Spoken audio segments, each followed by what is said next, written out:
Pulling அது எப்படி பண்ணுறது? காலையில் எழுந்ததும் எதுவும் சாப்பிடாமல் இதயம் வளத்தை வாயில ஊத்தி நல்லா கொப்பளிக்கணும், அப்புறம் அதை துப்பிடணும். இதுதான் ஆயில் புல்லிங்.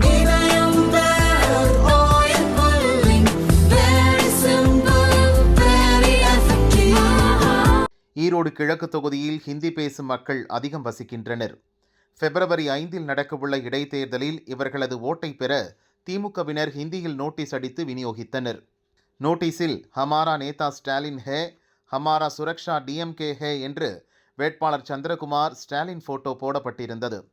மேலும் ஹிந்தி பேசும் வடமாநில உடன்பிறப்புகளே உங்களின் காவலன் திமுக தான் என்று கவர்ச்சியாக பேசி திமுகவினர் ஓட்டு சேகரித்தனர். ஹிந்தி தெரியாது போடா என்று சொல்லி வந்த திமுகவினர் இவர்களின் ஓட்டுகளை பெற ஹிந்தியில் பிரச்சாரம் செய்தது சர்ச்சையானது.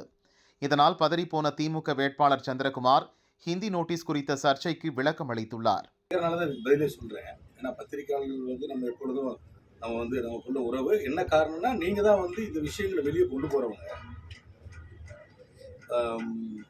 இதுல என்னன்னு கேட்டீங்கன்னா முதல்ல ஒரு விஷயம் தெளிவுபடுத்துறது. திமுகவுடைய கொள்கை இருமொழி கொள்கை. ஒன்று ஆங்கிலம், இன்னொன்று தமிழ்.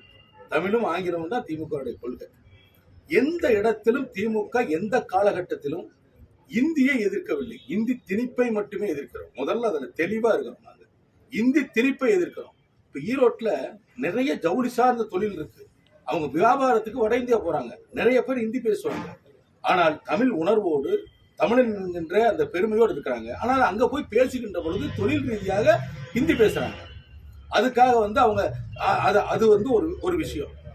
இந்த நோட்டீஸை பற்றி சொல்லணும்னு சொன்னீங்கன்னா இந்தி திணிப்பை என்றைக்கும் திமுக எதிர்க்கும். இன்று மட்டுமல்ல, அன்றும் இன்றும் என்றும் எதிர்க்கும்.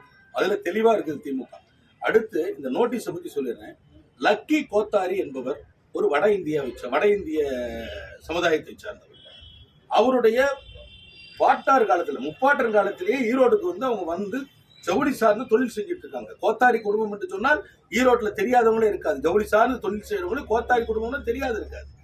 அந்த லக்கி அந்த கோத்தாரி குடும்பத்திலிருந்து லக்கி கோத்தாரி என்கிற ஒரு 30 வயது 35 வயது இளைஞர் திராவிட முன்னேற்ற கழகத்திலே தொடர்ந்து, நான் இந்த இயக்கத்துக்கு ஒரு 10 ஆண்டுகள், இந்த 10 ஆண்டு காலமாக அவர் தொடர்ந்து எனக்கு தெரிந்த 10 வருஷமா எங்க கூட பயணிச்சுட்டு இருக்கார். திமுகவில் இளைஞரணியில் இருந்து கொண்டிருக்கிறார். கட்சியினுடைய உறுப்பினர். அவர் எங்களை அழைத்து சென்று வட இந்தியாவை சார்ந்த அந்த வியாபாரிகளிடத்திலே என்னை அழைத்து சென்று வாக்குகள் சேகரிப்பதற்காக என்னை அழைத்து சென்று என்னிடத்துல வாக்குகள்லாம் கேட்க சொன்னாரு. நாங்கள் எல்லாம் பேசிட்டு வந்தோம். அதன் பிறகு அவராகவே நான் அந்த வாக்கு சேகரிக்கின்ற பொழுது தமிழ்ல நோட்டீஸ் கொண்டு எல்லாத்தையும் கொடுத்துட்டு வந்தேன். அப்பொழுது அங்கே அவருடைய சமுதாயம் சார்ந்தவர்கள் அவரிடத்திலே அதாவது லக்கி கோத்தாரியை பொறுத்த வரைக்கும் இங்கே பிறந்தவர், இங்கே வளர்ந்தவர், இங்கே இருக்கின்ற பள்ளியிலே படித்து தமிழ், ஆங்கிலம், அவருக்கு ஹிந்தி, அவருடைய சொந்த மொழியான மொழியும் அவருக்கு மிகவும் அத்துப்படி. அவரிடத்துல சொல்கிறார்கள், அவர் சமுதாயம் சார்ந்தவர்கள் சொல்கிறார்கள், நீ தமிழிலே நோட்டீஸை போட்டுக்கொண்டு எங்களிடம் கொடுக்குற, எங்களுக்கு எதுவுமே படிக்க தெரியாத, நீ நம்ம மொழியில போகட்டி கொடுத்தீங்கன்னா நான் படிப்பேன்னு அவர்கிட்ட கேட்டிருக்காங்க. அதற்காக அவர் எங்களிடத்திலே கூட சொல்லவில்லை. நான் எந்த நோட்டீஸை தமிழிலே கொண்டு போய் அவரிடத்திலே கொடுத்து வாக்கு கேட்டனோ அதே நோட்டீஸை ஹிந்தியிலே அச்சடித்து அங்கே இருக்கின்ற அந்த வட இந்திய மக்களிடத்திலே அவர் தனிப்பட்ட முறையில் கொடுத்திருக்கிறார். இதுதான் விஷயமே ஒழிய இது ஒரு பெரிய சர்ச்சைக்குரிய விஷயமே கிடையாது. இன்னொன்றையும் இங்கே பதிவிடுகிறேன். திமுக மட்டுமல்ல, அதிமுக மட்டுமல்ல, அனைத்து கட்சிகளும் தேர்தல் நேரத்திலே பரப்புரை செய்யும். ஏன் இன்னும் சொல்ல போனால் கவுன்சில் எலெக்ஷன்ல கூட தேர்தல் நேரத்தில் பரப்புரை செய்யும் பொழுது அங்கே இருக்கின்ற இந்திரா நகர் வட இந்திய மக்கள் இருக்கக்கூடிய அந்த இந்திரா நகர் பகுதியில அத்துணை பேரும் இந்தியிலே நோட்டீஸ் அச்சடித்து அவர்கிட்ட கொடுத்து வாக்கு கேட்பது வாடிக்கைங்க. இது ஏதோ ஒரு புதுசா ஒரு விஷயத்தை கண்டுபிடிச்ச மாதிரி அந்த ஏதோ ஒரு அவங்க பேசுறாங்க அல்லது அவர்கள் பைத்தியத்தை போல கத்தி கொண்டிருக்கிறார் என்பதற்கெல்லாம் நம்ம விடை சொல்ல முடியாது. திமுக அவருடைய இருமொழி கொள்கை என்றைக்கும் இருக்கும். இந்தியும் தமிழும் தான் எங்களுடைய உயிர். அதற்கு அடுத்து தவறாக சொல்லிவிட்டேன். இந்தியும் தமிழும் ஆங்கிலமும் தான் எங்களுடைய உயிர். இந்தியிலே அவர் நோட்டீஸ் அச்சடித்து கொடுத்தது லக்கி கோத்தாருடைய தனிப்பட்ட விருப்பம். அவர் செய்திருக்கிறார். இந்த செய்தி வந்ததற்கு பிறகு அவர் அப்படி ஒரு நோட்டீஸ் அச்சடித்து கொடுத்தாரு என்பது தெரியும். அதனால இதில் என்னை பொறுத்தவரையிலும் தனிப்பட்ட முறையிலே அவர் எனக்காக பிரச்சாரம் செய்திருக்கிறார். அதில் தவறில்லை என்று நான் கருதுகிறேன். பேசிக் கொண்டிருக்கும் இடையில் ஆங்கிலமும் தமிழும் தான் எங்களுக்கு முக்கியம் என்பதற்கு பதிலாக ஹிந்தியும் தமிழும் தான் முக்கியம் என சந்திரகுமார் உளறினார். சுற்றியிருந்த நிர்வாகிகள் சிக்னல் கொடுத்த பிறகு மன்னிக்கவும், ஆங்கிலமும் தமிழும் தான் முக்கியம் என சொன்னார். திமுகவினுடைய இருமொழிக் கொள்கை என்றைக்கும் இருக்கும், இந்தியும் தமிழும் தான் எங்களுடைய உயிர்.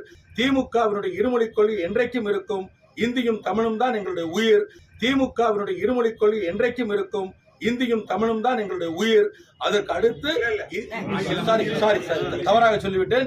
இந்தியும் தமிழும் ஆங்கிலமும் தான் எங்களுடைய உயிர். இந்தியிலே அவர் நோட்டீஸ் அச்சடித்து கொடுத்தது லக்கி கோத்தாருடைய தனிப்பட்ட விருப்பம். அவர் செய்திருக்கிறார். இந்த செய்தி வந்ததற்கு பிறகு அவர் அப்படி ஒரு நோட்டீஸ் அச்சடித்து கொடுத்தாரு என்பது தெரியும். அதனால இதில் என்னை பொறுத்தவரையிலும் தனிப்பட்ட முறையிலே அவர் எனக்காக பிரச்சாரம் செய்திருக்கிறார். அதில் தவறில்லை என்று நான் கருதுகிறேன்.